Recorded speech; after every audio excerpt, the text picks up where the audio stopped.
ક્યારથી થઈ રક્ષાબંધન પર્વની શરૂઆત? જાણો તહેવાર સાથે જોડાયેલી રોચક કથા. રક્ષાબંધનના તહેવાર સાથે પૌરાણિક કથા જોડાયેલી છે. રાજા બલિ અને લક્ષ્મી માતા તેમજ દેવરાજ ઇન્દ્ર સાથે ઇન્દ્રાણી વિશે વાત કથા પ્રચલિત છે. રાજા બલિને માં લક્ષ્મીની શરૂઆત કરી રાખડી બાંધવાની. પ્રથા પુરાણ અનુસાર રાજા બલિ ભગવાન વિષ્ણુના પ્રખર ભક્ત હતા.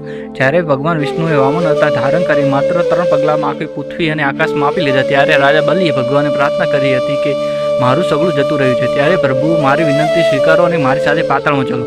ભગવાને રાજા બલિની વાત માની વૈકુંઠ છોડી પાતાળમાં જતા રહેતા. માતા લક્ષ્મી ચિંતિત થઈ ગયા હતા અને તેમને વિષ્ણુને પરત લાવવા માટે લીલા રચી. માતા લક્ષ્મી ગરીબ મહિલાનું રૂપ ધારણ કરી બલિ રાજાને રાખડી બાંધી. બલિએ કહ્યું, મારી પાસે તમને આપવા માટે કંઈ નથી. ત્યારે દેવી લક્ષ્મી કહ્યું કે મારે ભગવાન વિષ્ણુ જોઈએ છે. ત્યારે બલિએ માં લક્ષ્મી સાથે ભગવાન વિષ્ણુને જવા દીધા. ત્યારબાદ ભગવાન વિષ્ણુએ રાજા બલિને વરદાન આપ્યું કે તેઓ દર 4 મહિના પાતાળમાં રહેશે. આ 4 મહિના ચતુર્માસ તરીકે ઓળખાય છે. પત્ની સચે ઇન્દ્રદેવને રાખડી બાંધી હતી. પુરાણમાં કથા અનુસાર વોરા સુર સાથે યુદ્ધ પહેલા રાજા ઇન્દ્રની રક્ષા માટે ઇન્દ્રાણીએ સચે પોતાના તપ બલથી રક્ષાસૂત્ર તૈયાર કર્યું. જ્યારે તેમણે રક્ષાસૂત્ર ઇન્દ્રને હાથે બાંધ્યું ત્યારે શ્રાવણ પૂનમ હતી. આ રક્ષાસૂત્ર રાજા ઇન્દ્રની રક્ષા કરી અને તેઓ યુદ્ધમાં વિજય થઈ ગયા. કૃષ્ણ દ્રૌપદીની કથા.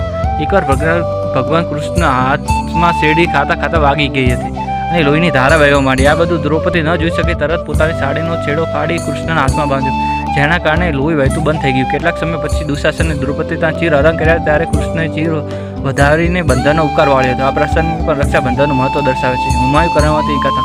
મધ્યકાળના ઇતિહાસની ઘટના છે. ચિત્તોડના હિન્દુ રાણી કર્મવતીએ દિલ્હીના મોગલ બાદશાહ હુમાયુને પોતાનો ભાઈ માની રાખડી મોકલી હતી. હુમાયુએ રાણી કર્ણાવતીની રાખડી સ્વીકારી અને ખરા સમયે રાણીના સન્માન અને રક્ષા કરવા માટે ગુજરાતના રાજા સાથે તેમને યુદ્ધ કર્યું હતું. આવા પ્રકારના વિડીયો જોવા માટે મારી ચેનલ સબસ્ક્રાઈબ કરો અને વિડીયો ગમ્યો તો લાઈક અને કોમેન્ટ કરો. હર હર મહાદેવ.